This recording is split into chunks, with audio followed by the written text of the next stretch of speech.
Tuesday at 6:15, she'd walk into Murphy's Cafe alone, order sweet tea and chicken pie, sit 3 tables from the window.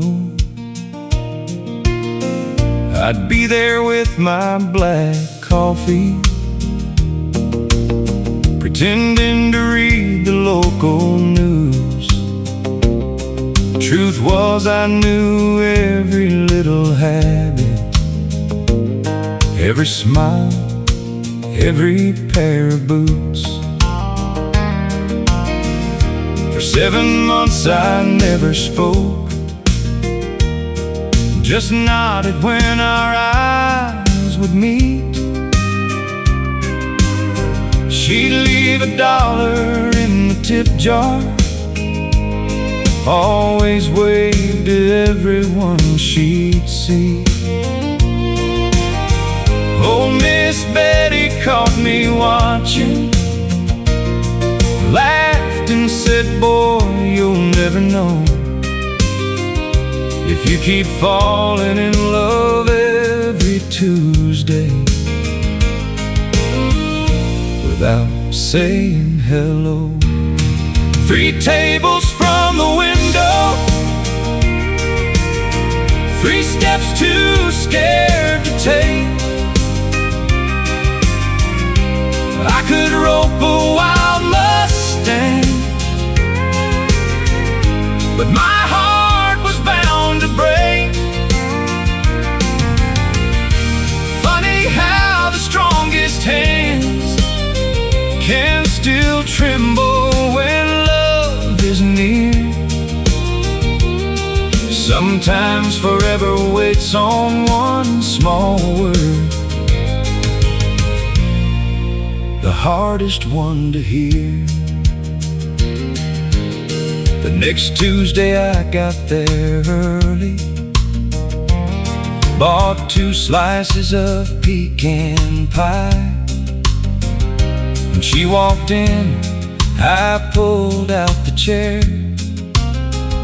and somehow found the nerve to smile. She laughed and said, "It's about time." I wondered how long you'd wait. I've been sitting 3 tables from the window, hoping you'd ask me on a date. 3 tables from the window, 3 steps I finally made. Turns out all those silent Tuesdays were leading to this day. Funny how the strongest hands can still tremble when love is near. But one little chance can change your life when you choose courage over fear. Now every anniversary we stop by that little place, order pie and sweet iced tea, and smile at the empty space. Sometimes a shy young couple's there, looking just like we once did, so I quietly pay their check and leave before they notice it. 3 tables from the window, that's where our story starts.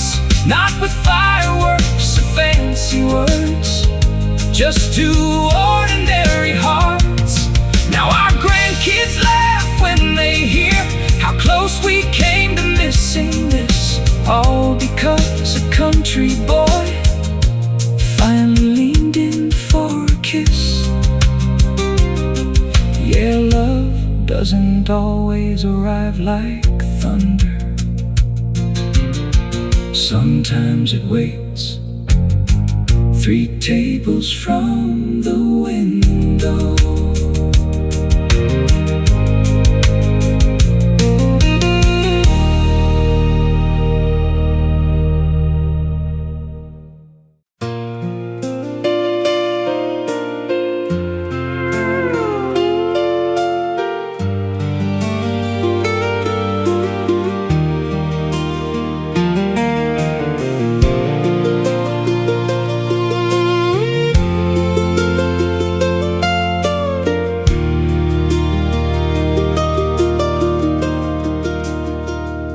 Station clock stopped working years ago. Just hangs there crooked in the Tennessee cold. But every Friday night at 9:30, that old freight train still rolls by. I sit on the bench where we carved our names, back when forever sounded easy to say. The paint's all peeling from the depot walls, but some memories never fade at all. You left this town in the summer of '99, chasing California dreams and city lights. I stayed behind with a mechanic's wage, fixing engines while the years turned pages. Folks said I'd forget you after all this time, but they never saw those blue-green eyes, or heard the promises we whispered low as that midnight whistle echoed through the hills. Like the last train through Pine Hollow, you come and go inside my mind, rolling through the dark of memory, leaving old sparks behind. Every whistle sounds like your goodbye, every rail still carries your name, and no matter how many years roll by, my heart still waits beside that train.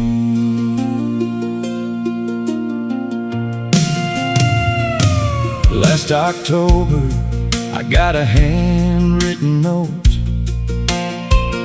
no return address, just a familiar stroke. It said I'll be passing through next Friday night. If you're there, maybe we'll make things right. I read those words 100 times or more, standing in my garage by the open door, wondering if fate still worked that way, or if some dreams arrive too late. Like the last train through Pine Hollow, you come and go inside my mind, rolling through the dark of memory, leaving old sparks behind. Every whistle sounds like your goodbye, every rail still carries your name, and no matter how many years roll by, my heart still waits beside that train. The headlights cut through the mountain mist, the whistle cried across the ridge, then I saw you step down from that rail car door, just like the girl I'd loved before. A little older, a little worn, but smiling like she'd finally come home. Like the last last train through Pine Hollow, you came back through the night, rolling out of all those lost years, and somehow made them right. Now the whistle sounds like hope again, not a ghost I can't outrun. And every Friday when that train rolls through, it reminds me love ain't done. Yeah, some hearts keep holding on till the last train finally brings you home.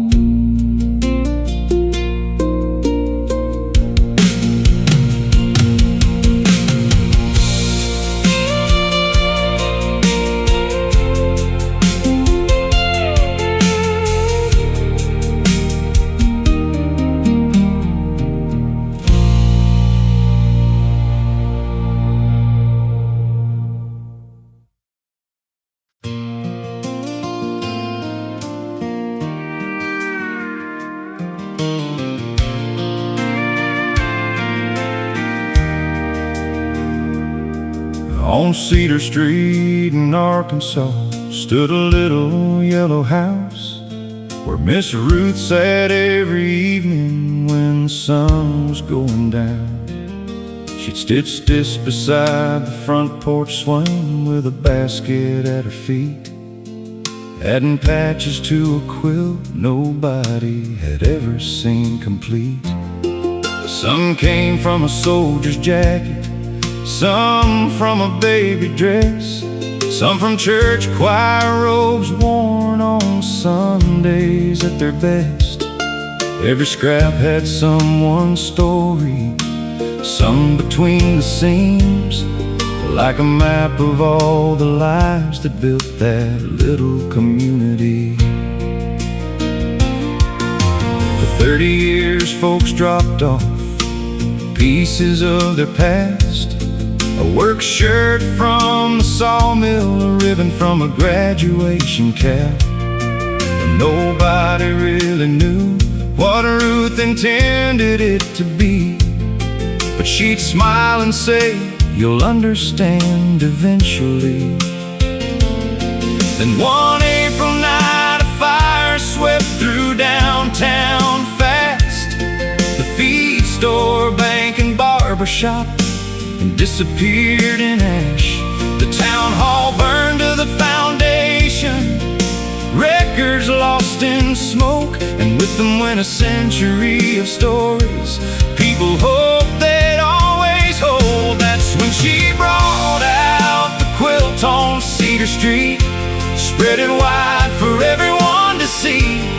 Every patch of name, every thread of memory, every color telling where we'd been. When the photographs were gone, when the old records disappeared, that quilt became the history we thought we'd lost that year.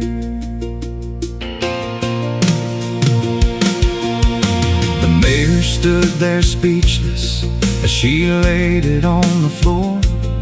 More than 2,000 pieces stitched from door to door. Children found their grandparents, old friends found younger days, entire generations hidden in the fabric she'd saved. There was a square from the first schoolhouse built in 1932, a piece from a wedding tablecloth everybody knew. And when folks saw their stories there, something changed inside. They realized the town ain't buildings, it's the people tied together through time. That's what lived inside the quilt on Cedar Street.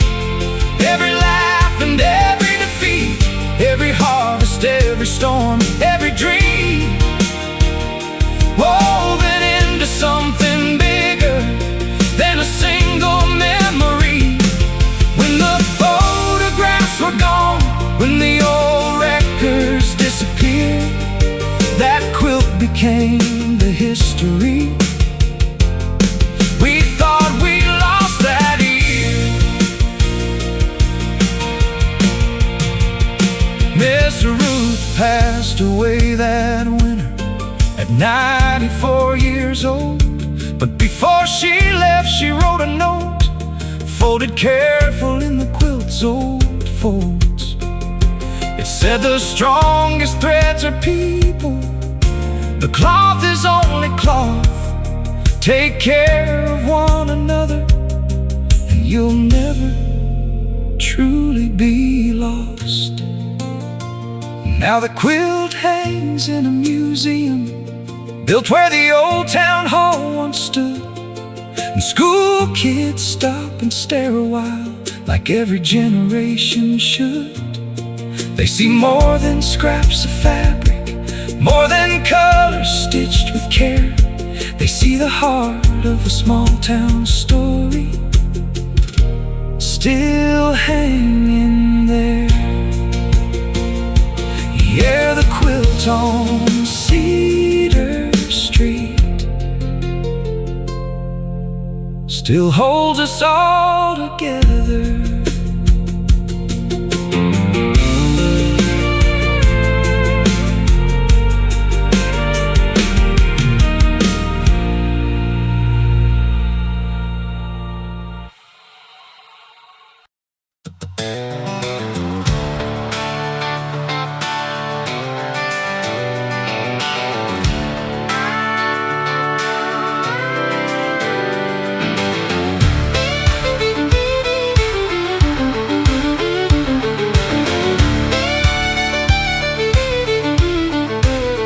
There's a pair of work boots hanging from the old water tower just outside a town called Red Oak, Oklahoma.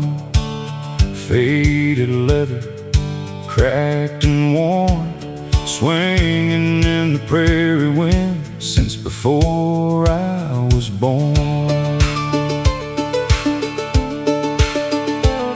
As a kid, I'd ask my daddy every time we'd drive by, why's nobody taking those boots down from the sky?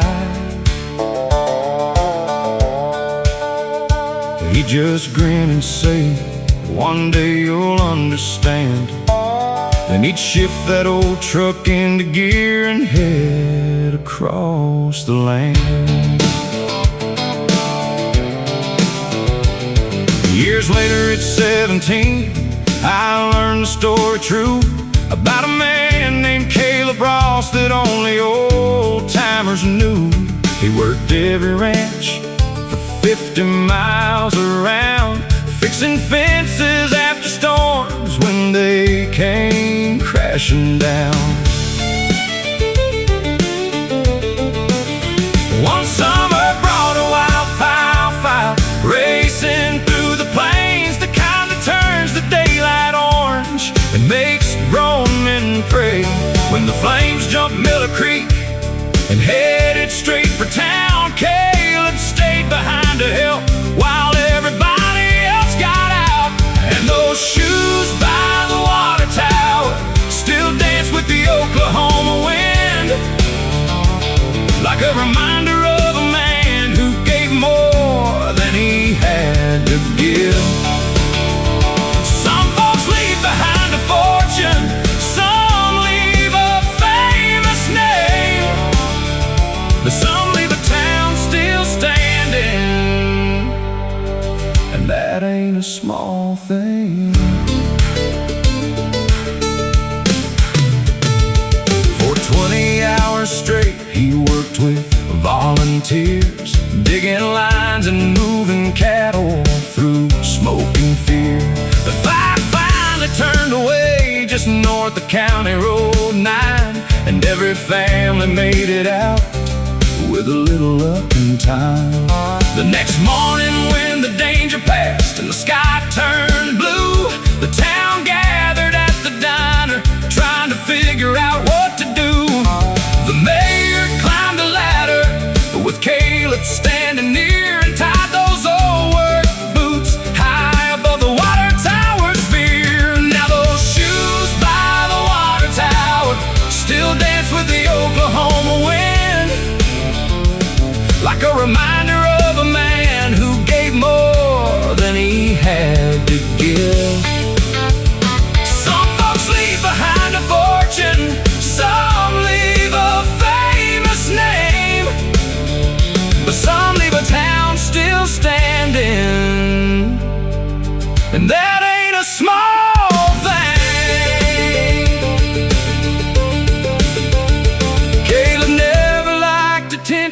Never made a speech or boast, said I only did what anybody would have done. But everyone knew better, 'cause when fear was running wild, he chose to stay and fight, while others ran for miles. So the shoes by the water tower still catch the evening sun, watching over fields of wheat and children out having fun.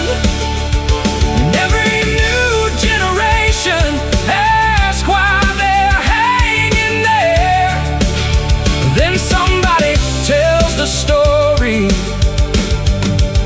and Caleb's still with us somewhere.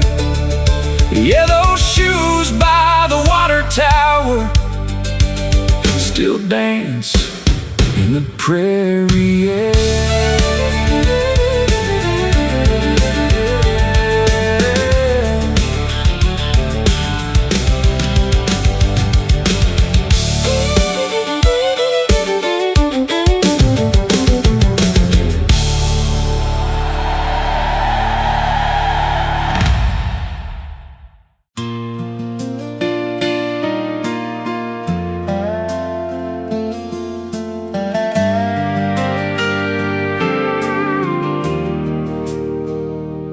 There's a wooden bench at mile 42 along an old Wyoming trail with a mountain view. It ain't on any map you'll find in a tourist stand, just a place beside the pines where the wildflowers still dance.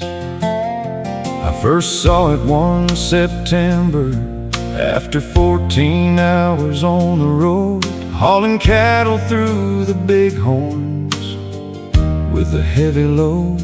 The sun was dropping low, painting gold across the sky, and carved into the back were words that caught my eye. If you're tired, sit a while.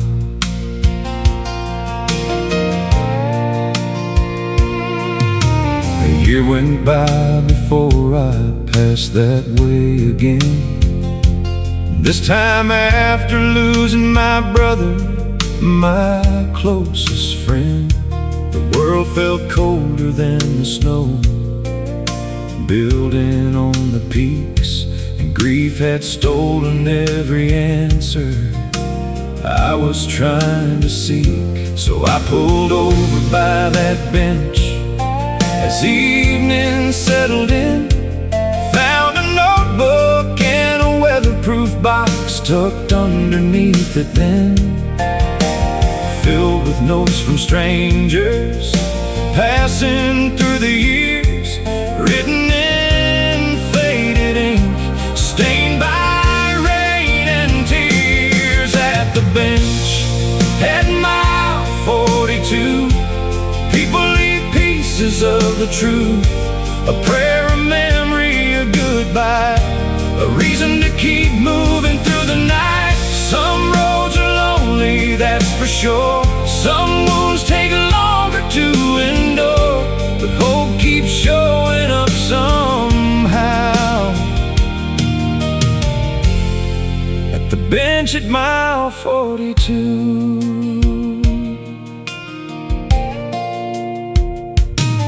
One note came from a trucker who beat cancer in the spring.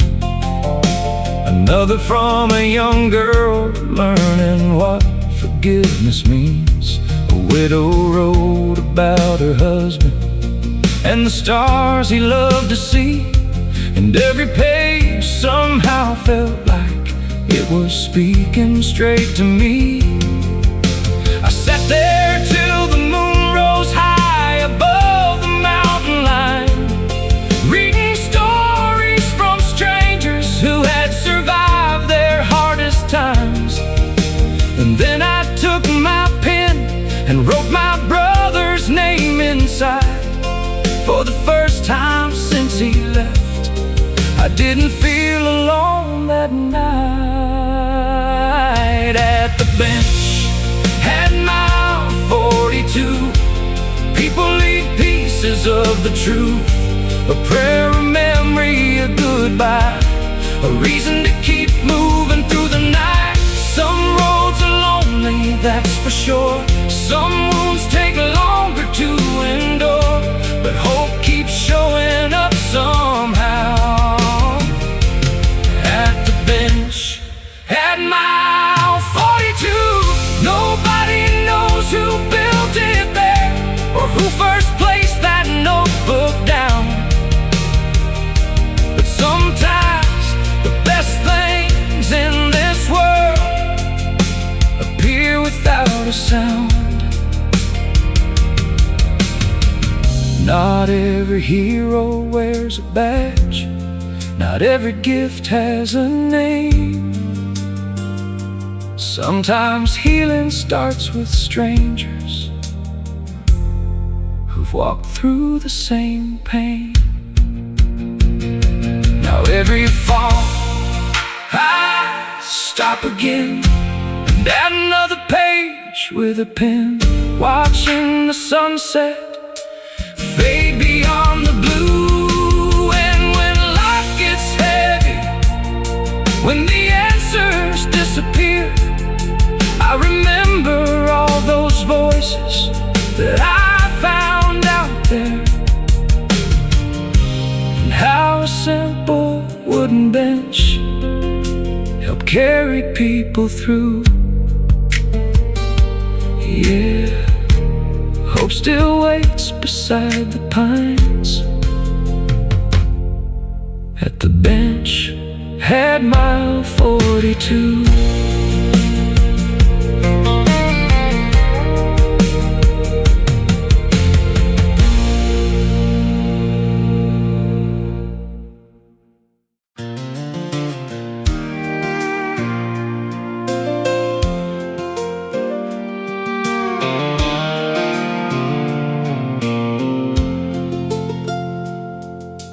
Grandpa's toolbox sat untouched for nearly 5 long years in the corner of the garage, collecting dust and memories.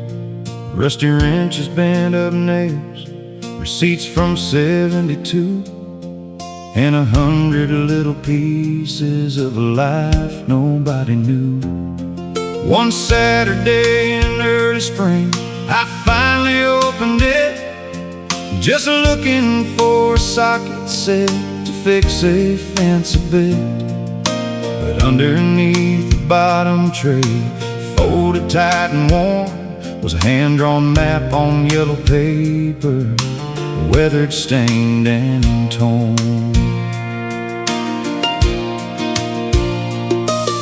Across the top it simply said, for whoever finds this first, and listed roads through Missouri in a dozen little towns, with circles drawn around old places I had never heard him name, and one short note beside the edge that only said, take the trip someday. So I loaded up my pickup and headed down the line, following that faded map, one county road at a time. The first stop was an old diner where a waitress smiled and said, your granddad used to stop right here every Thursday before dawn. And that map in Grandpa's toolbox wasn't leading me to gold, it was leading me through stories that had never been told. Every turn revealed a chapter, every mile revealed a man, and I realized how little we know about the lives behind our family names. One pin led to a schoolhouse where he fixed the furnace free, another to a farmhouse where he'd helped a widow keep her wheat. There was a church in Kansas where he built a handicap ramp and a riverbank in Iowa where he rescued a boy from the current's grasp. No newspaper had ever written a single word about those days. No medals hung upon his wall, no headlines praised his name. But town after town I met folks whose lives he'd quietly changed, and each story painted someone bigger than I ever known. Yeah, that map in Grandpa's toolbox wasn't leading me to gold, it was leading me through kindness. He never stopped to show. Every stop revealed a lesson, every road revealed the truth. The strongest people often leave their greatest work unseen. The final mark was on a hillside overlooking fields of corn, where Grandpa used to watch the sunset when he felt tired and worn. There I found a small tin box buried underneath the stone. Inside was one last letter, written in his careful hand. It said, if you're reading this, remember, life ain't measured by what you own. It's measured by the people smiling because you helped them carry on. And if you ever feel forgotten or wonder what your life is worth, leave this world a little better than the day you found it first. Now that map hangs in my hallway where I see it every day, and whenever I get lost, it still shows me the way.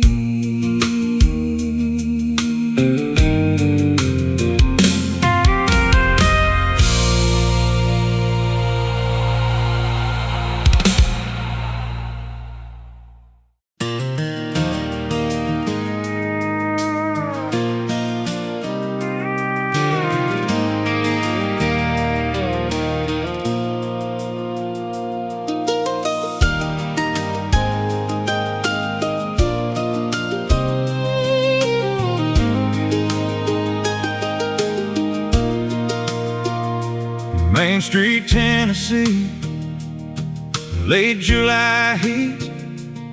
I was fixing up a Chevy across from Maple Street when I looked up from the engine and caught a glimpse inside a little bridal shop with lace hanging in the light. There she stood by the window with a tape measure in hand, pinning up a wedding gown, humming with the radio band. A strand of hair kept falling, she kept brushing it away, and somehow that simple moment stole my breath that day. For weeks I'd find excuses just to walk that side of town. Need a coffee, need some nails, anything to come around. She'd wave through the glass and smile every time we met, the kind that makes a man believe in things he ain't believed in yet. Then one Friday after closing, as the sun was sinking low, I finally crossed the street instead of letting another chance go. We talked until the courthouse clock struck 10:30, and before I drove away, I knew I'd see her again. She was a dress in the window, the answer I never knew I needed, like a light shining soft through the evening glow. When my heart had nearly quit believing, she didn't crash into my life like a storm rolling through. She came slow like a summer sunset, painting everything new. And every road I traveled led me somehow to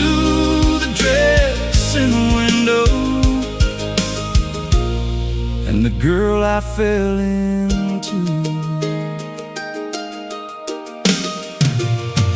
3 years later on a Sunday, church bells filled the air. The whole town gathered smiling as she walked down the aisle there. And hanging in the front display, where I first saw her stand, was the very dress she'd stitched herself with her own 2 hands. I watched her coming toward me through the tears in her eyes, and every prayer I'd whispered finally felt alive. Funny how forever started with a glance across the street, and a man too shy to walk over and speak. She was the dress in the window, the answer I never knew I needed, like a light shining soft through the evening glow. When my heart had nearly quit believing, she didn't crash into my life like a storm rolling through. She came slow like a summer sunset, painting everything new. And every road I traveled led me somehow to the dress in the window, and the girl I fell into. Now there's a little girl sleeping upstairs tonight, with her mama's green eyes and her smile so bright. And sometimes when I lock up the garage after dark, I still look across Main Street and thank God where it all started. Yeah, she was the dress in the window, a simple moment nobody else would have seen. But some of the greatest love stories begin in places ordinary as can be. Now that old shop still glows every evening downtown, and every time her laughter drifts around,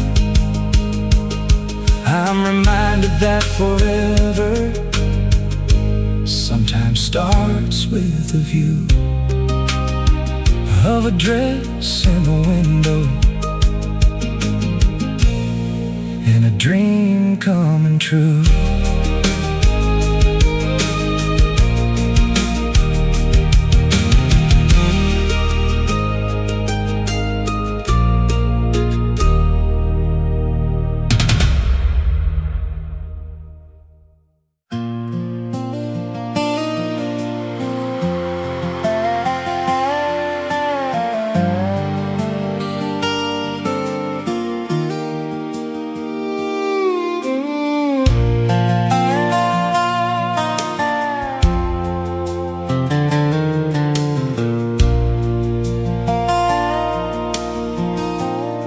There's a forgotten mine in town, tucked deep in Colorado hills, where the railway quit running and the clocks all learned to stand still.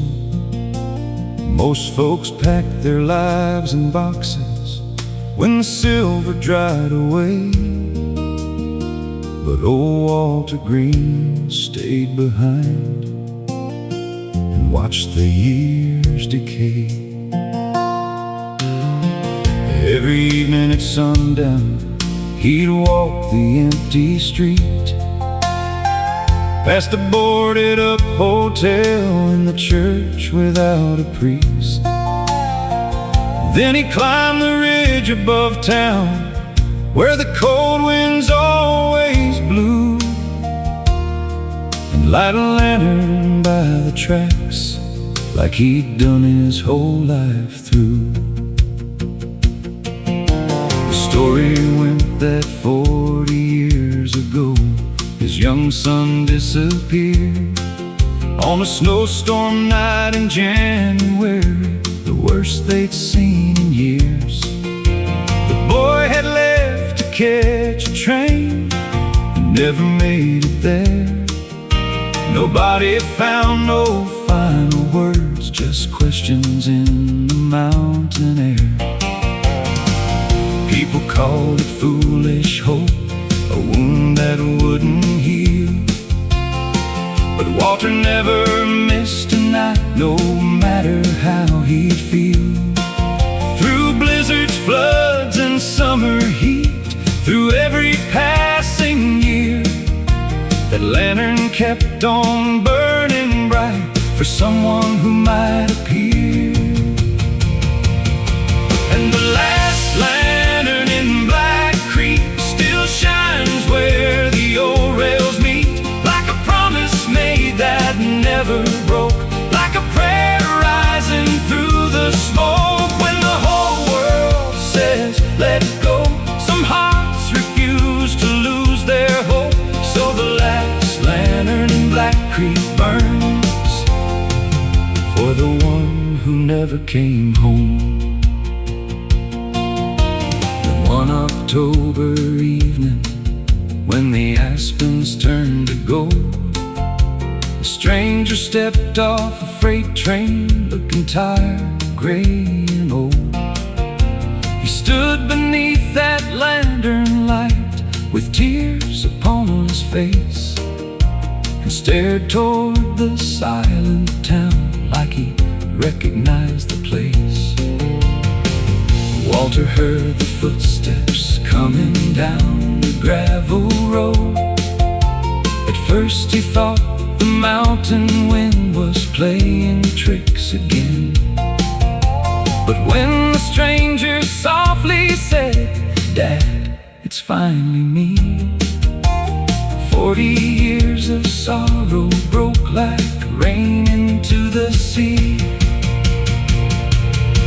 And the last lantern in Black Creek still shined where the old rails meet, like a promise made that never broke, like a prayer rising through the smoke. When the whole world says let go, some hearts refuse to lose their hope. And the last lantern in Black Creek burned long enough to bring him home.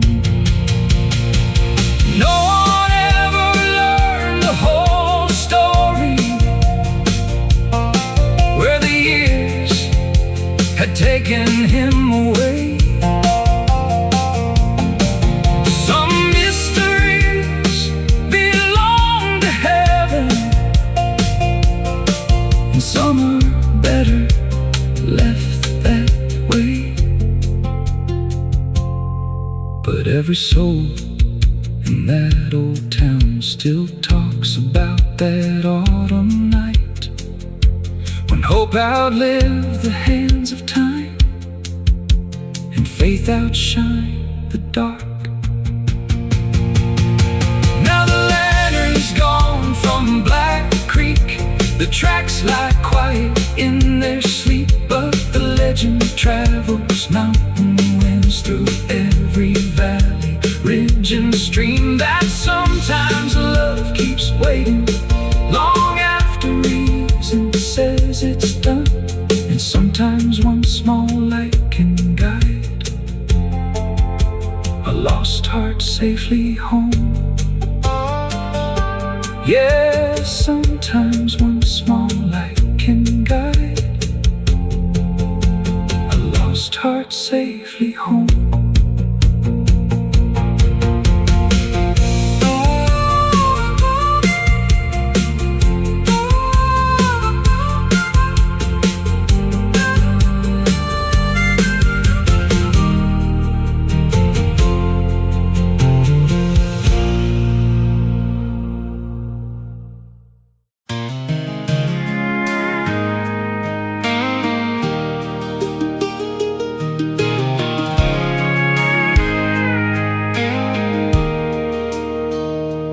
First time I saw her was a Friday in May, at a roadside market off Highway 61. She was buying wildflowers with dirt on her jeans, laughing like she didn't need anyone. A Tennessee sunset painted gold in her hair, while she loaded up an old Ford bed. And for reasons I still can't explain, I couldn't get her out of my head. She rented a little white house by the river, with a porch swing and a blue front door. Every Sunday she'd leave fresh wildflowers on the graves of folks she'd never known before. She said everybody deserves to be remembered, even if nobody calls their name. That's when I knew my life was changing, and I'd never be the same. She left wildflowers everywhere she went, in broken hearts and fences bent, in small town souls that needed light. She turned ordinary into bright, and somehow she found this worn out man, taught these rough old hands to hold again. Yeah, love grew where nobody thought it could. She left wildflowers where she stood.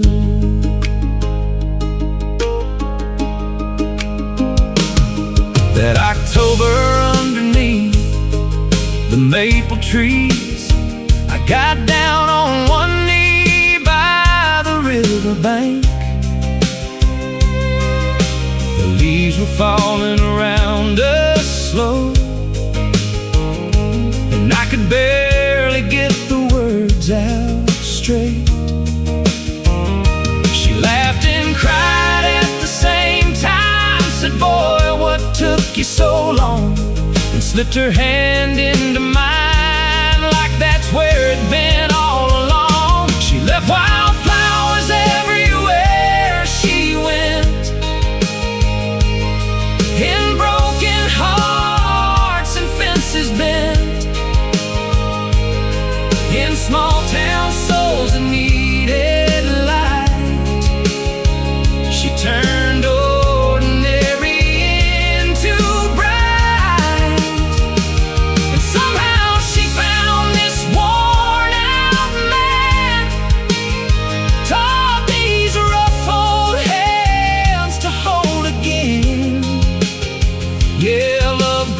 where nobody thought it could. She left wildflowers where she stood. Now there's a little girl with her mama's smile, running barefoot through the yard, picking flowers by the riverside, leaving them in mason jars. And every time I see that scene, I thank the Lord above for the woman who showed me kindness could become the deepest kind of love. Yeah, she left wildflowers everywhere she went, and every dream and every blessing sent, and every sunset on the porch at night, and every reason my world feels right. And when we rode in gray together, rocking slow beneath the evening sky, I'll still be falling for that girl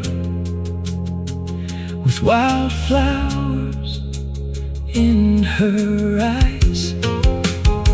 Yeah, some people leave footprints in the dirt. She left wildflowers in my life.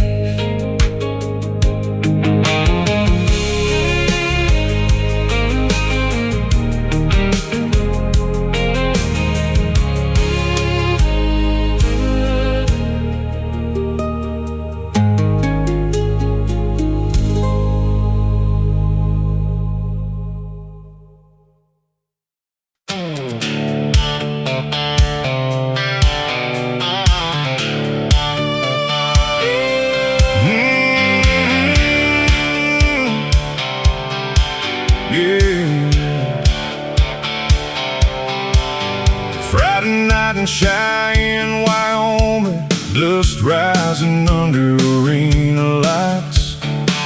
The whole town packed those metal bleachers, waiting on the ride of the night. I was 25 and full of fire, with a borrowed dream and a busted knee, holding on to one last season before life decided who I'd be.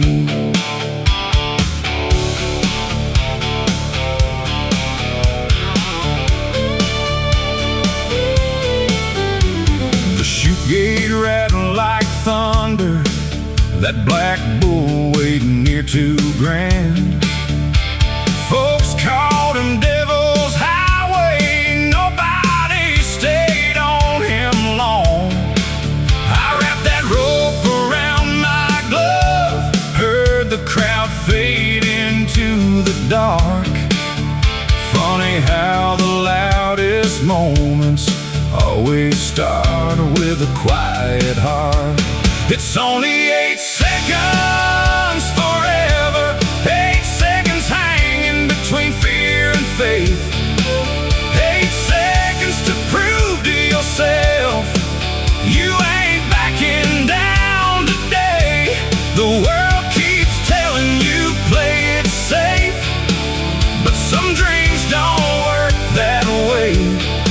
Sometimes a whole life fits inside 8 seconds forever.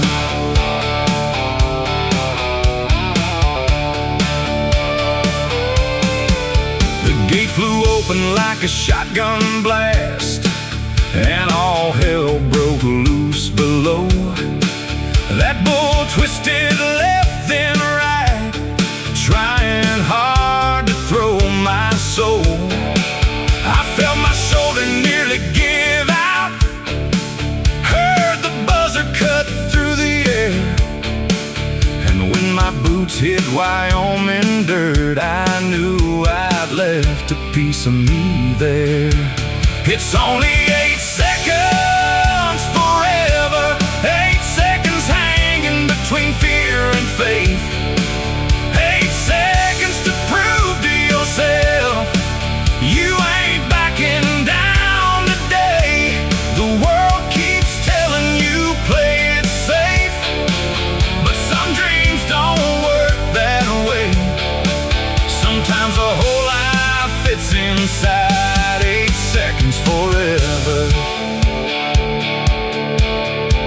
I never won a gold buckle, never made the Hall of Fame, but I still see those lights every time I close my eyes.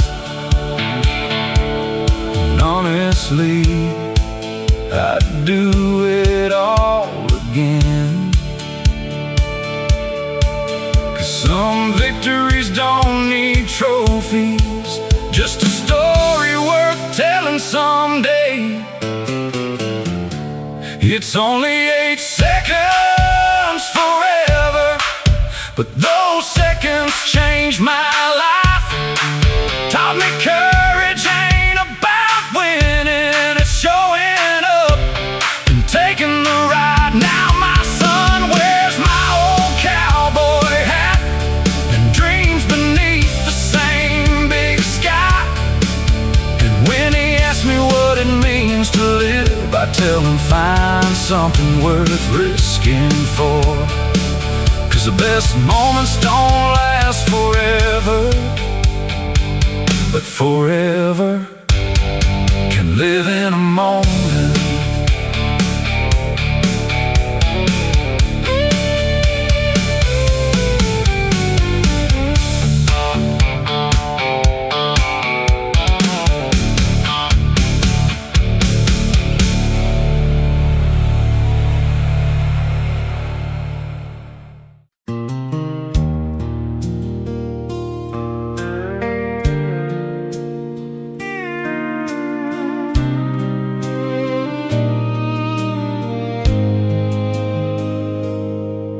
I was headed home to Tennessee after 6 long months overseas. A window seat, row 12, seat 8, just counting miles till yesterday. The little girl climbed on the plane, holding a stuffed bear in the rain. She stopped beside the empty chair and asked, "Is somebody sitting there?" Her mama smiled and shook her head. "Honey, not anymore," she said. She buckled in and held her close, while silence filled that narrow road. A flight attendant leaned my way, whispered words I'll never shake. Her daddy was supposed to fly today, he never made it home. That empty seat on flight 417 said more than words have ever been. No suitcase there, no cowboy hat, just everything she wished she had. Some heroes miss their flights to heaven before they make it home again. And sometimes love is measured most by the empty seats we leave behind. Halfway through the flight she looked at me, asked if I'd color with her please. She drew a house beneath blue skies with one man standing way up high. She pointed at the clouds outside, said, "Daddy says that's where he'll hide.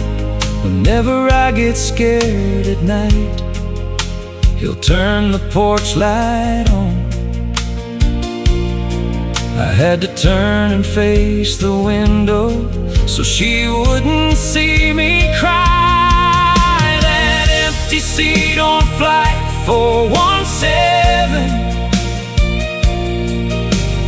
carried more than memory.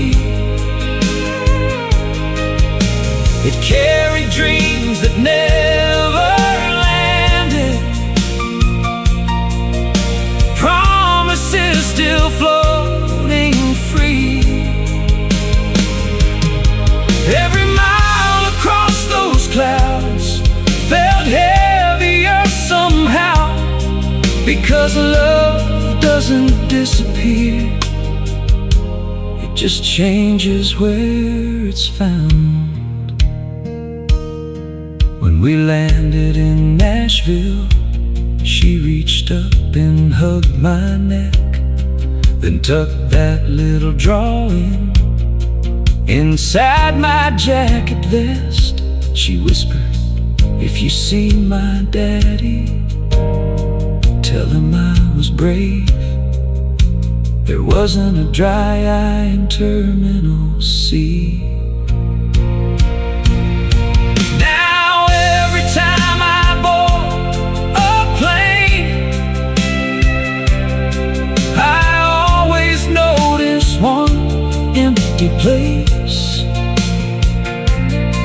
Not every chair is truly vacant. Some are filled with grace. And somewhere above these endless clouds, where the morning meets the blue, I believe a father smiled that day, watching his little girl come through. Yeah, I'll never forget the empty seat on flight 417.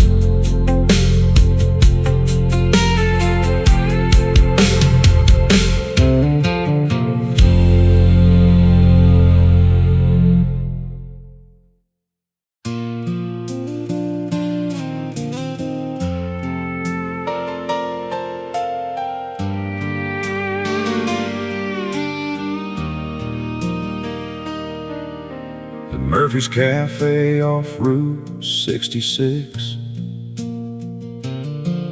There's a chair by the window, table 6.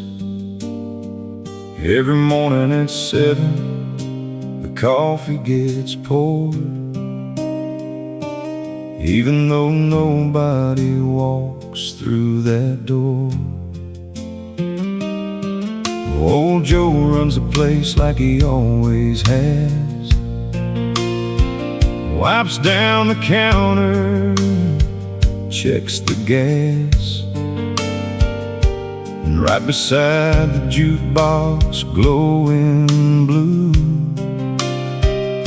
sits a plate nobody ever moves.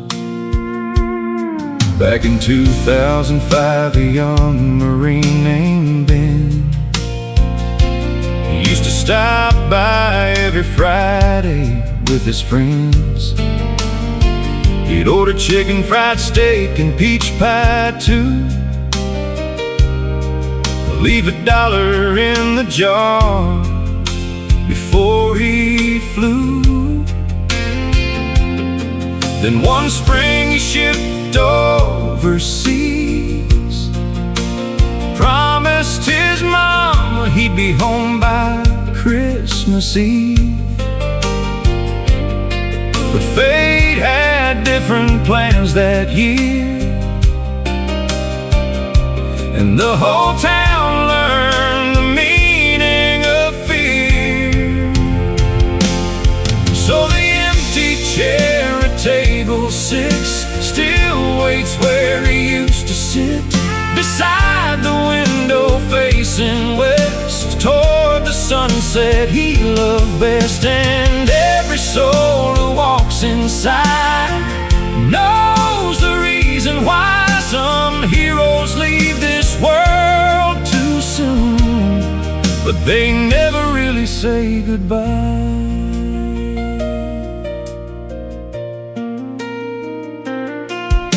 Years rolled by like freight trains in the night. Kids grew up and the town changed with time. The old gas station closed, the hardware store moved on, but that chair stayed right where it belonged. Then one July afternoon, a little boy asked why his grandpa always tipped his hat when he walked by. The old man smiled and pulled up a seat and told a story every child should keep.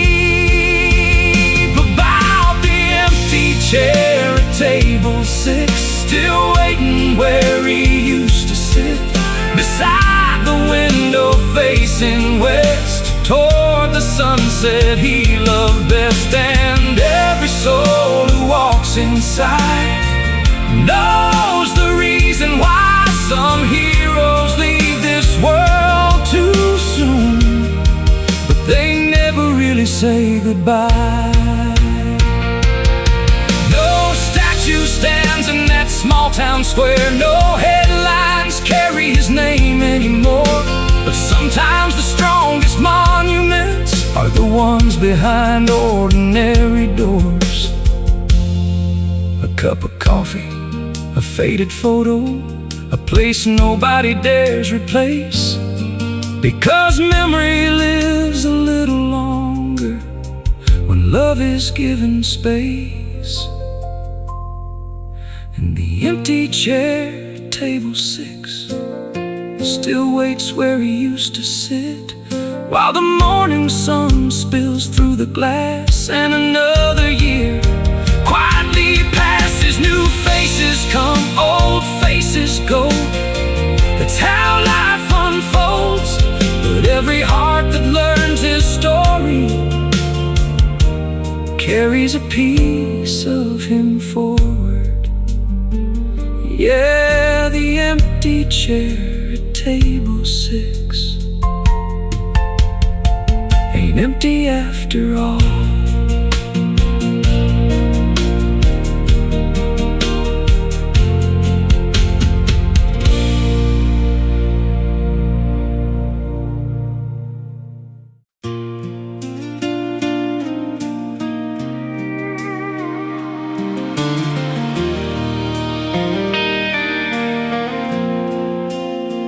Out on the Carolina coast, where the Atlantic meets the sand, there stood a lonely lighthouse built by withered working hands.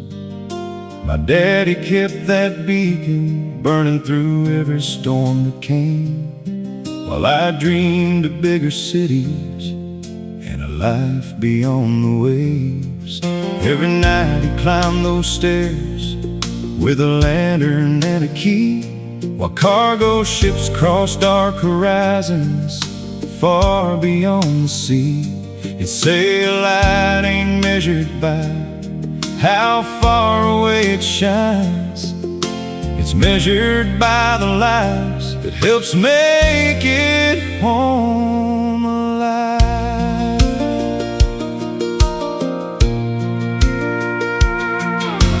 At 18 I left Hatteras with a suitcase and a plan, certain there was something greater waiting for me inland. I spent 20 years in boardrooms wearing polished shoes and ties, building things that look successful through everybody's eyes. Then one winter I got a call from a number I didn't know. The keeper's house was empty now, and Dad was gone. I flew back through a freezing rain to that familiar shore, and found his boots beside the door, like he just stepped out once more. I'm the lighthouse keeper's son, and it took me half a lifetime to learn where I came from. You can chase every distant skyline underneath the sun, but some lights keep guiding you long after they're gone. Through the fog and through the storms, through every road I wandered on, I'm the lighthouse keeper's son, and his light still leads me home. The town was planning to close the tower by the bay. Modern systems made it obsolete, or so the experts claimed. But as I walked those spiral stairs, I saw Dad's name carved deep beside 100 others who had kept watch over the sea. So I stood before the county board and made a different case. Said this lighthouse isn't concrete, steel and paint. It's every life that found the harbor when the ocean turned black, and somehow the whole room rose up and brought the old tower back. I'm the lighthouse keeper's son, and it took me half a lifetime to learn where I came from. You can chase every distant skyline underneath the sun, but some lights keep guiding you long after they're gone. Through the fog and through the storms, through every road I wandered on, I'm the lighthouse keeper's son, and his light still leads me home. Now every year on Father's Day I climb those stairs alone, watch the beam sweep across the waves, and think about all I've come to know. The strongest men don't always build the tallest things you'll see. Sometimes they simply leave behind a reason to believe. Yeah, I'm the lighthouse keeper's son, and the older that I get, the more I understand a good life ain't about the miles of money that you've won. It's about the people who become your guiding stars. Through the fog and through the storms, their lessons carry on. I'm the lighthouse keeper's son, and his light still leads me home. Yes, his light still leads me home.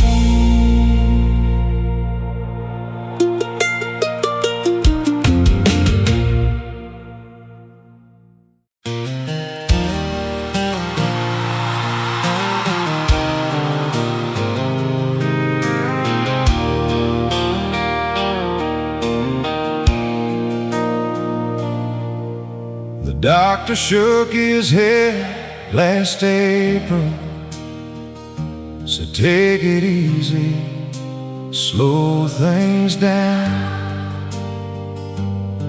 But my granddad just smiled and tipped his cap, looked out across that Oklahoma ground.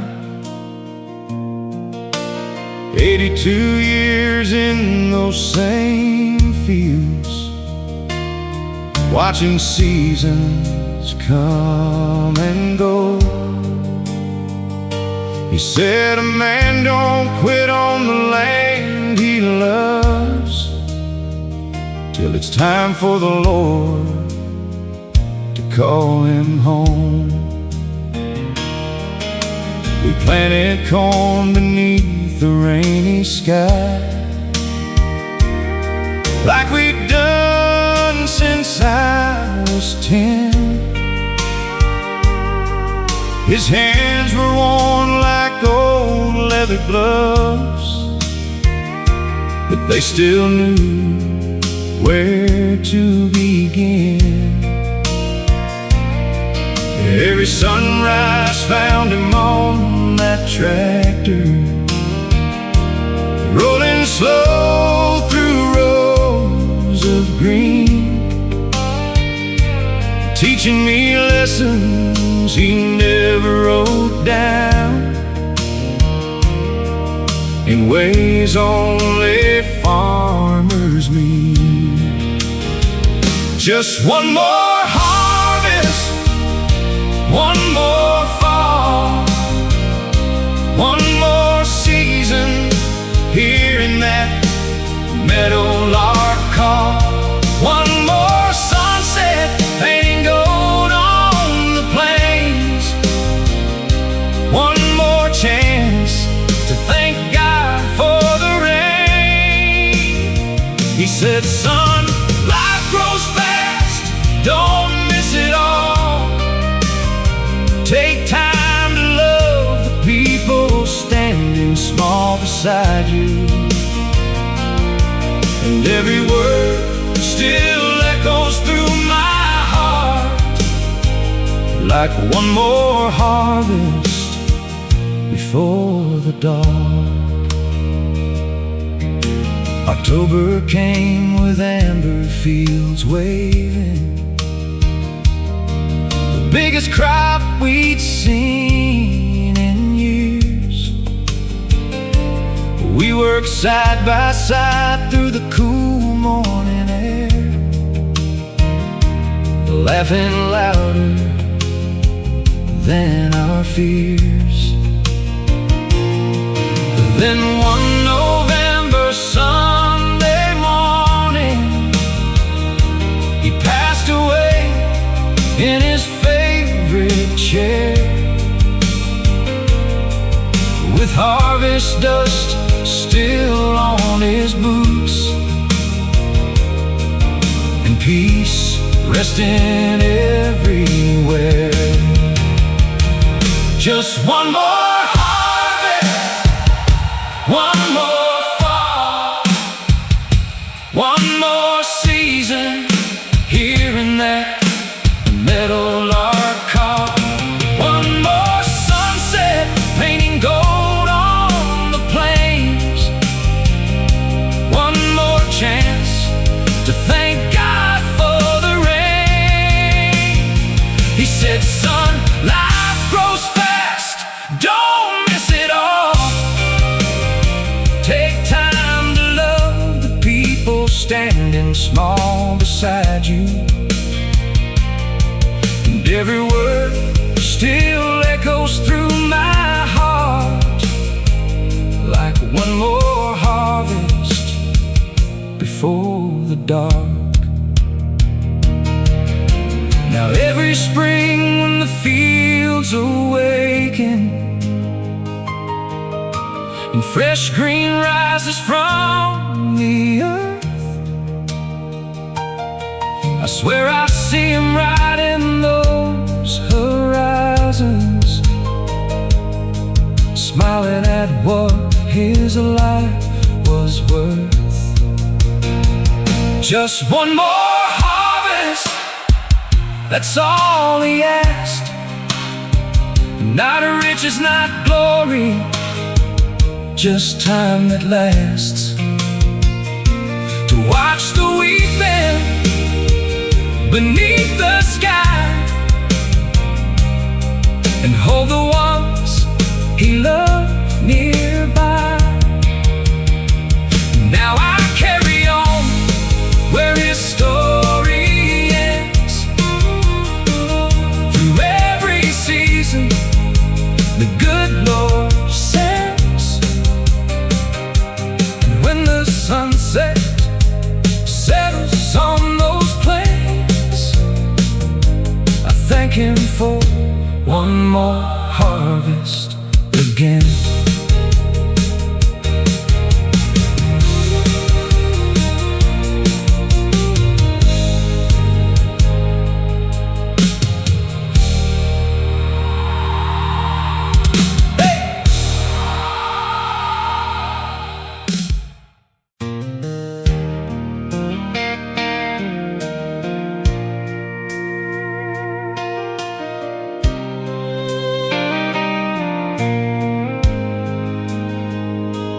There's a faded blue suit on the clothesline today, dancing in the Carolina breeze. Mama pinned it up at sunrise, right beside the bed sheets and the leaves. Most folks drive right past our farmhouse, never think twice what they see. But that old suit's got 40 years of family history. Daddy wore it when he married Mama in a church out by Miller Creek. He wore it when he held my sister, just a baby, 3 weeks old and asleep. He wore it every Easter Sunday and every funeral in town. If somebody needed help or prayer, that blue suit showed up around. That Sunday suit on the clothesline ain't just cotton thread and seams. It's every promise that he kept and every sacrifice unseen. Yeah, time may fade the color and life may wear us thin, but the things that really matter are stitched beneath the skin. Last winter we laid Daddy to rest. The church bell echoed through the pines. The pews were full of neighbors. Some drove for hours just to arrive. Afterward, Mama couldn't bear to lock that suit away. So every spring she hangs it out and lets the sunlight touch those days. That Sunday suit on the clothesline ain't just cotton thread and seams. It's every promise that he kept and every sacrifice unseen. Yeah, time may fade the color and life may wear us thin, but the things that really matter are stitched beneath the skin. Now my little boy asks questions. Why's that jacket hanging there? And I tell him, son, that's what love looks like when a good man spends it everywhere. That Sunday suit on the clothesline still sways beneath the southern sky, like a quiet kind of legacy that never really says goodbye. And every time the wind catches it, I can almost see him grin, 'cause the best parts of a father's life are stitched beneath our skin. Yeah, that old blue suit keeps teaching us, even now, after he's been gone.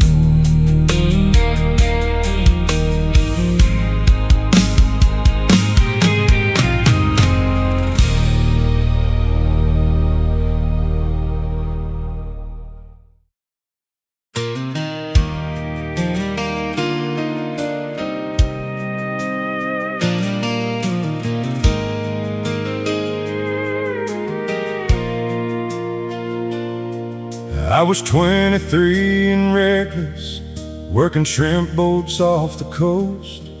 Thought I had forever waiting, thought a young man couldn't lose much. She ran the bait shop by the harbor, with salt wind tangled in her hair. Every morning she'd wave me out, standing on that weathered pier. Then came September's angry waters, black clouds rolling from the sea. The radio warned all vessels, turn around immediately. But pride can be a dangerous compass when you're trying to prove you're strong. I pushed farther into open water, and before long, everything went wrong. And the lighthouse at Cape Fear cut through the storm and all my fear, like a promise shining through the rain, calling me back home again. When the waves were high as mountains and hope was hanging by a thread, that light kept reaching through the darkness till it led me back instead.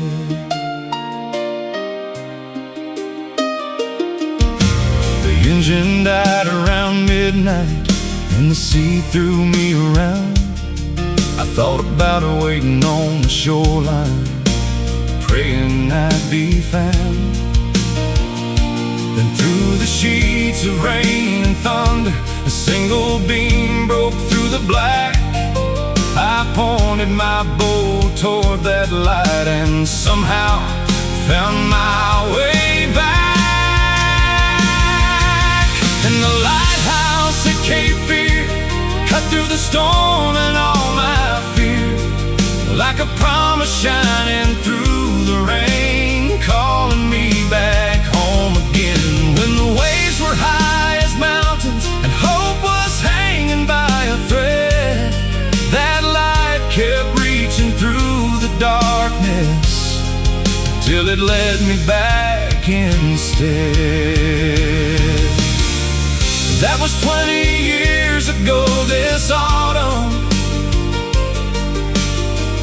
Now my hair's turning gray, and every time I pass that shoreline, I still bow my head and pray. Some lights are built from stone and steel, some shine inside a faithful heart, and both can save a drifting soul when the world falls apart.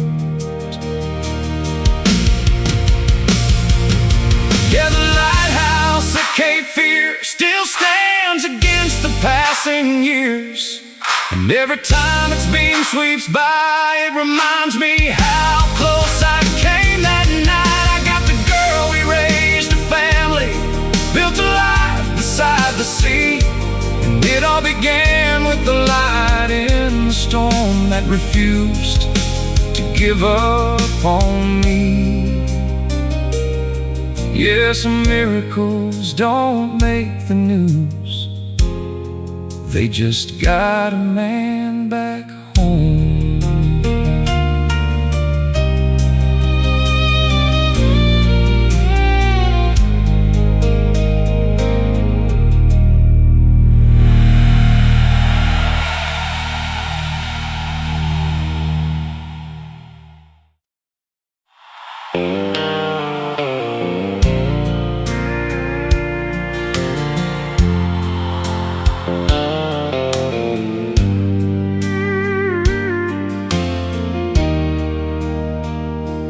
Came home early on a rainy Thursday, but still clinging to my old work boots. Your truck was there beside the porch, but another one was there too. The kitchen window glowed so warm, like every other night before. Funny how a man can lose his whole world standing at his own front door.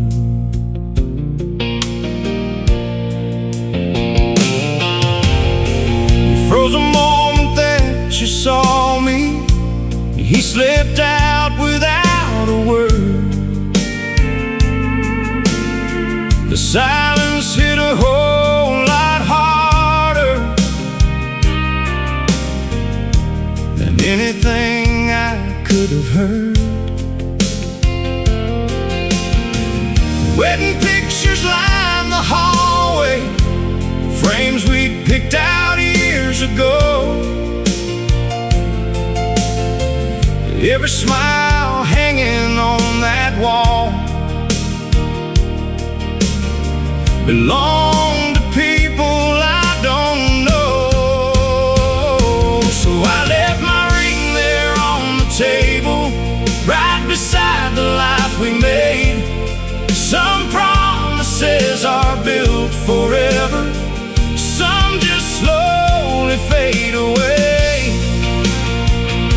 I didn't scream, I didn't curse, there wasn't anything to prove. Sometimes the strongest kind of goodbye is simply choosing to leave.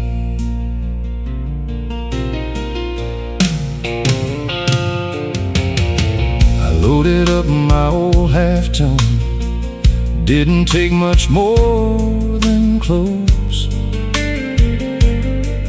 That front porch swing kept moving softly in the wind we used to know. Halfway down that gravel driveway, I look back one final time. Not because I wanted you, just to leave the hurt behind. So I left my ring there on the table, right beside the life we made. Some promises are built forever, some just slowly fade away. You can keep the house and memories, every picture on the wall. Love ain't worth begging for when it isn't love at all. Months roll by like passing boxcars, healing never comes overnight. But every sunrise found me stronger than the man who drove away that night. I learned a broken heart don't stay broken if you let tomorrow in. Yeah, I left my ring there on the table, but I found myself again. Some endings feel like losing everything, till they become where healing begins. Now when I look back through those years, there ain't no bitterness inside, 'cause the best revenge I ever found was building a better life. And somewhere that old gold band still lies, but it doesn't belong to me anymore.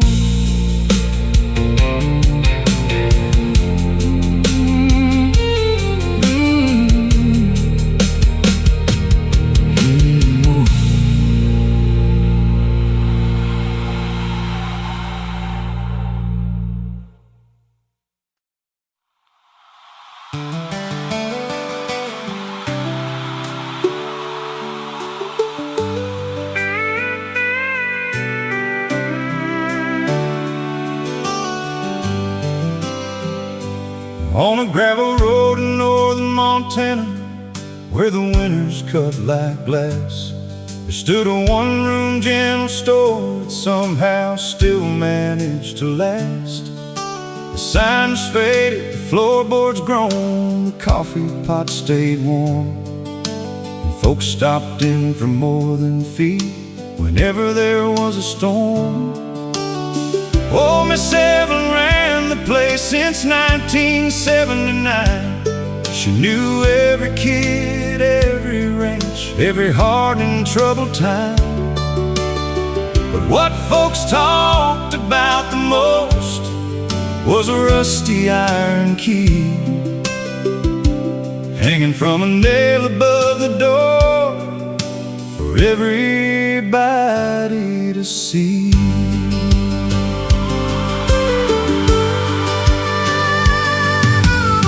Nobody locked their houses much back when the town was young. But times changed like the weather, and trust grew harder to come by. Still that key stayed hanging there through every passing year. And if you asked Miss Evelyn why, she'd smile and say it's here. For the day somebody needs it more than pride will let them say. For the day a soul gets stranded and can't find another way. And she'd pour another coffee and go back to her routine, leaving folks to wonder for what she really meant. That's the key above the door for the lost and the worn, for the hearts carrying burdens they weren't meant to carry alone. When the road gets dark and lonely, when hope gets hard to find, there's still a place in this world where somebody leaves a light behind.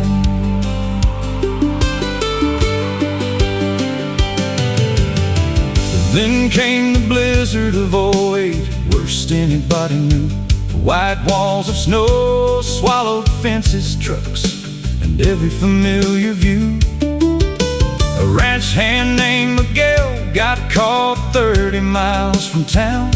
His engine quit, his radio died, and the temperature kept dropping down. By pure luck he found the store near midnight in the storm. The windows dark, the streets deserted, not another soul around. But there beside the entrance, hanging where it always had been, was that a rusty iron key and a note tucked underneath. It said, if you're reading this tonight, come inside and get warm. There's soup in the freezer, blankets in the back room. Pay it forward when you can. That's the key above the door for the lost and the worn, for the hearts carrying burdens they weren't meant to carry alone. When the road gets dark and lonely, when hope gets hard to find, there's still a place in this world where somebody leaves a light behind. The next spring folks gathered round and asked Miss Evelyn why. She said, my daddy taught me something before the day he died. He said, kindness ain't kindness if it waits for recognition. The best things people do are usually done unseen. Now the key above the door still hangs where it hung before, and travelers tell stories about what that little town stands for. Not the mountains or the cattle, not the rivers running wide, but the simple faith that somebody will help you through the night. Yeah, the key above the door. still leaves a light behind.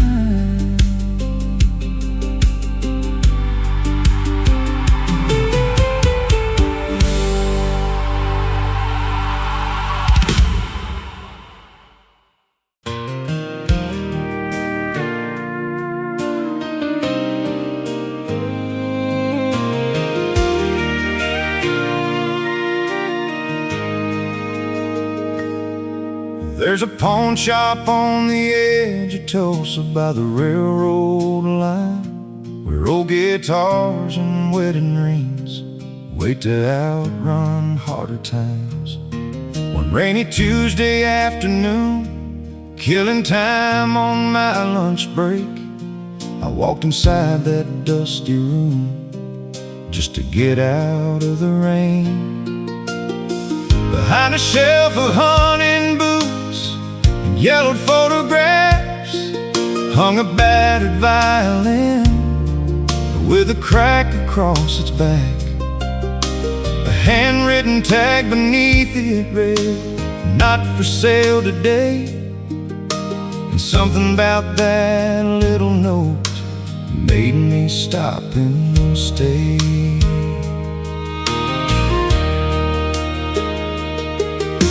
The owner was an old man named Charlie Reed, who'd worked that counter 40 years, maybe more than he believed.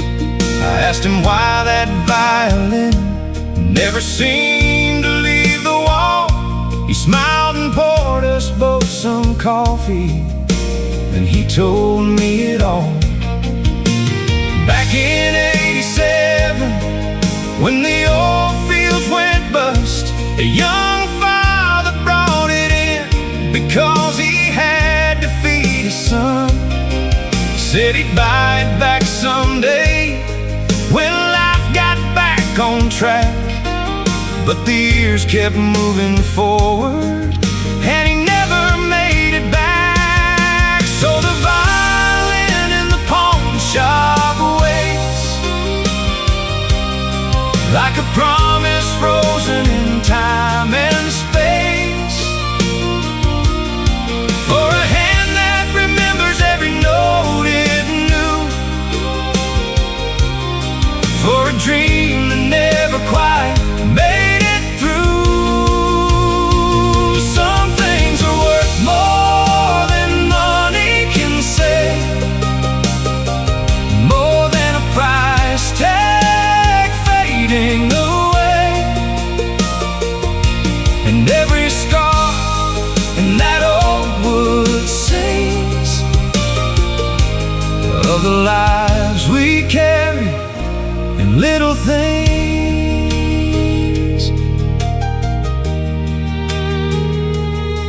A month later, Charlie called me out of the blue. Said, "You ain't gonna believe who's standing here wanting news."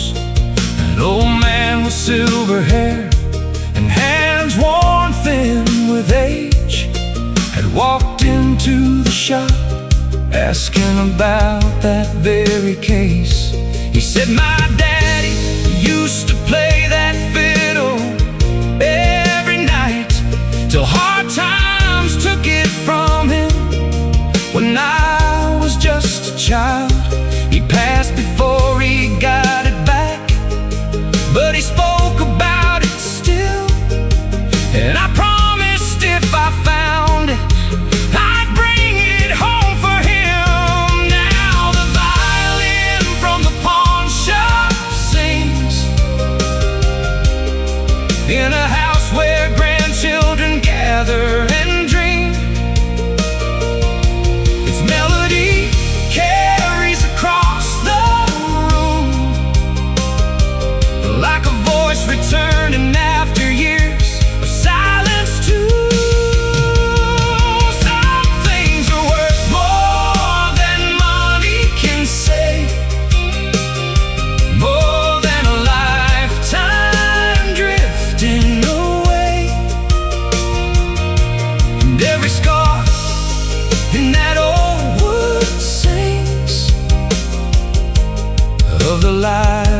we carry in little things.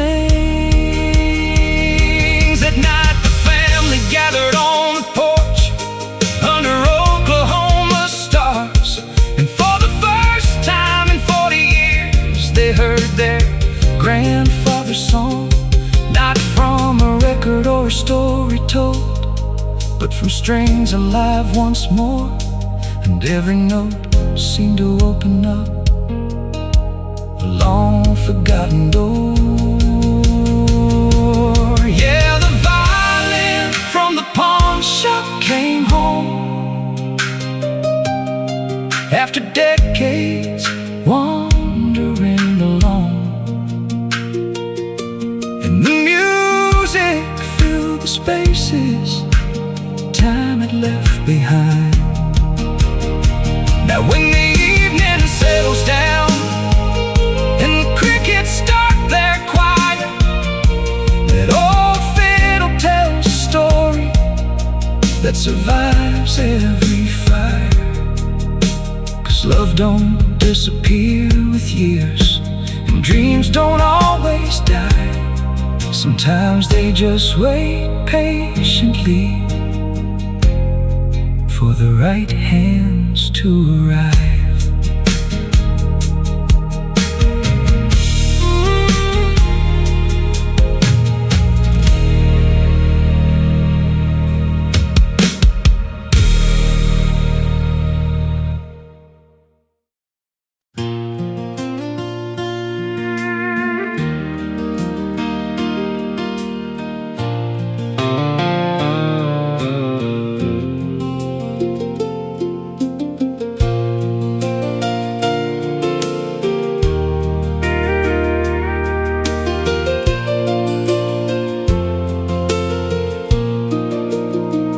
There's an old brass key above the kitchen door, hanging from a crooked nail since 74. Most folks never notice when they walk inside, but Grandpa said that key saved our lives. Back when Kentucky coal jobs disappeared and hard times settled in for years, bills piled high and hope ran low like winter snow along the road. One December night, a stranger knocked, cold rain dripping from his coat. Said his truck broke down beyond the ridge and nowhere else was open. Grandma fed him beans and cornbread.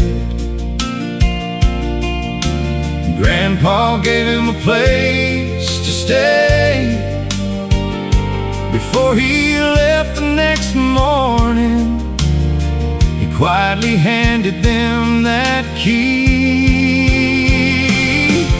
That key above the door reminds us you never know what kindness starts. One small act can change a lifetime,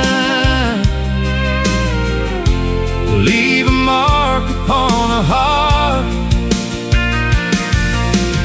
When you're down to almost nothing,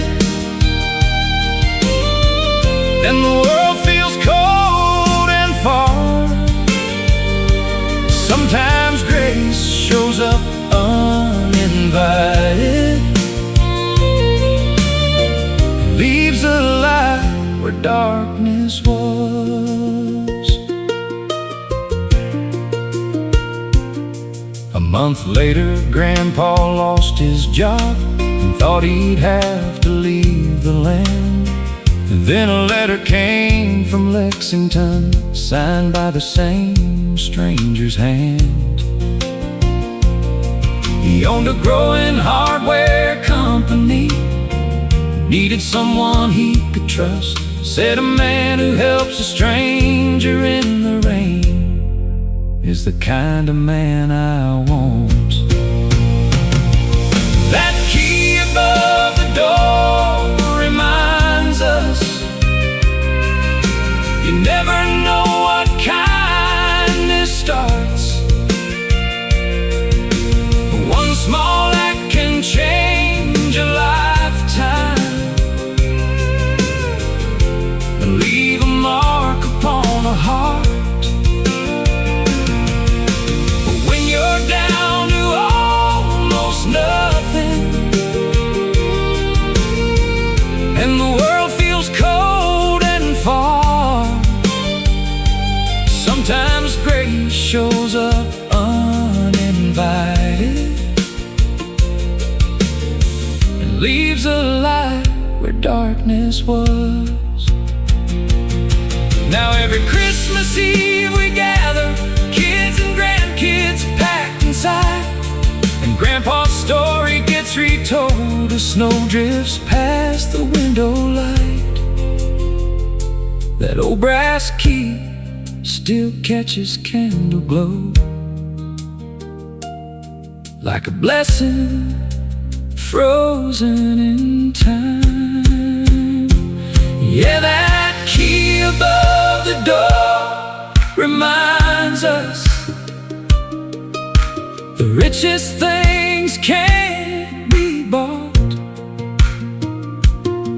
A warm meal, an open doorway, and helping hands when hope is lost. The world keeps spinning faster, but some truths never get too old. You never know which simple kindness might come back 100-fold. So we leave that key right where it's been, above the door for all to see. A reminder that a stranger once arrived and changed our family.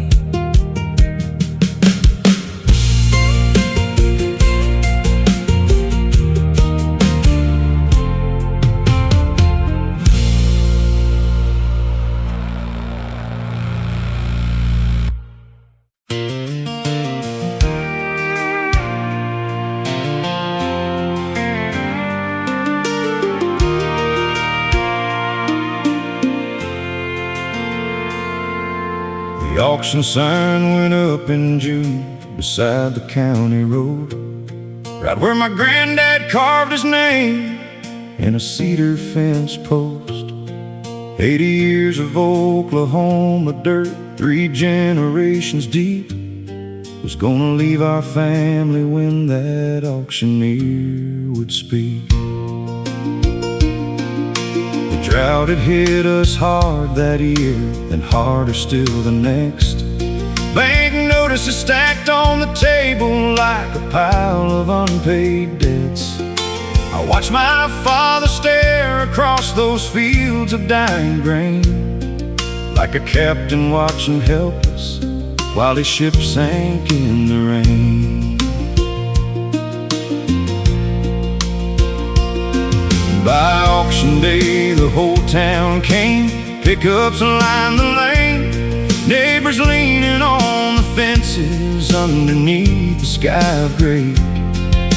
The tractor stood like soldiers waiting for a final call, and every tool inside that barn held memories on its walls. The auctioneer climbed on the trailer, cleared his throat and smiled, started reading numbers fast while Mama held back tears. Then from the crowd old men stepped up, folks I'd known my whole life through, and one by one they started doing something nobody expected them to do. When the auction bell rang loud that day, the town stood up instead of walking away. They bought the plows, they bought the trucks, then handed every piece right back to us. And I learned right there beneath those clouds, a man ain't rich because he's proud. He's rich because when times get rough, behind him strong enough. Mrs. Parker bought the combine that her husband used to run. The sheriff bought the cattle gates, the preacher bought a gun. Not for keeping, just for saving what we thought was gone for good. Every bid became a promise written where hope once stood. Then old Hank Wilson raised his hand for the final piece of land. Silence fell across the crowd as he made his stand. He bought the acreage outright, then turned toward my dad and said, "This farm belongs to your family. That's all that needs be said." When the auction bell rang loud that day, the town stood up instead of walking away. They bought the plows, they bought the trucks, then handed every piece right back to us. And I learned right there beneath those clouds, a man ain't rich because he's proud. He's rich because when times get rough, there's a town behind him strong enough. The rain arrived 3 days later, rolling in across the plains. Like heaven heard the voices of folks carrying each other's pain. Some things grow better than wheat fields, some things run deeper than roots. And when the world starts breaking, there's people that pull you through. Now every year when harvest comes and combines roll beneath the sun, I hear that auction bell again, echoing across the wind. Not as a sound of losing ground, but proof that love still gathers round. And if this farm outlives my days, I'll thank that town in 1,000 ways. Yeah, the auction bell still rings somehow in every golden harvest now.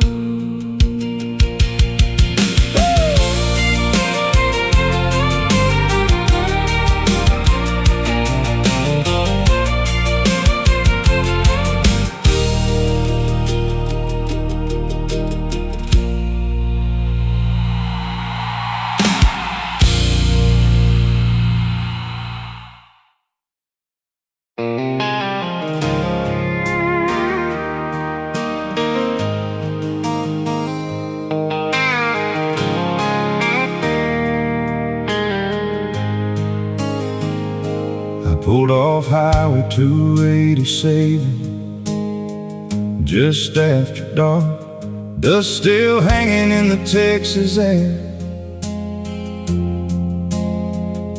2 weeks early from a drilling job, thinking I'd surprise her there. Had roses on the passenger seat, a diamond necklace wrapped in blue. Spent 14 days counting down the hours, dreaming of getting back to you. Then I saw her Silverado parked beside a truck I didn't know. Underneath the porch light glowing like a warning I should have seen before. The screen door slammed, I heard her laugh, the same one that used to stop my heart. But that night it sounded different, like somebody tearing me apart. Her Silverado in his driveway, the pictures burned into my mind. One look was all it took to know she left our forever behind. I gave her my trust, my name, my plans, every dream I was holding tight. Now all that's left are tail lights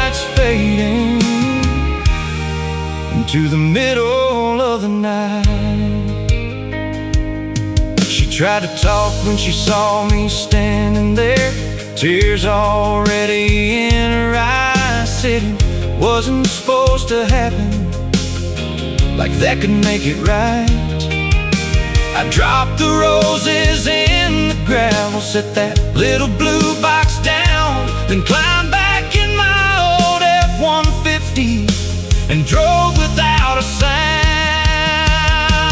Her Silverado in his driveway, the pictures burned into my mind. One look was all it took to know she left our forever behind.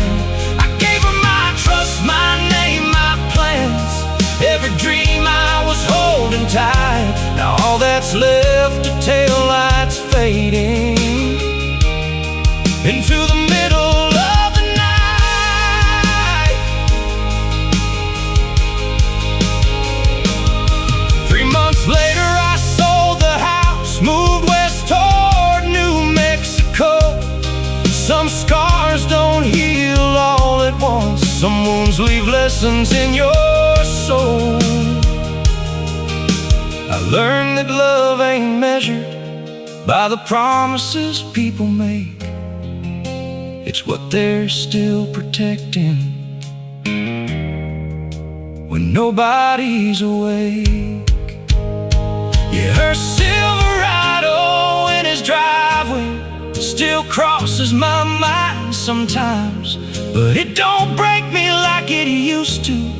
It just reminds me of that night, 'cause losing her taught me something about the man I wanna be. You can't build a future with someone who's already halfway gone to leave. So I let the memory roll away like dust across the Texas sky, and left her Silverado in his driveway, back where it belongs tonight.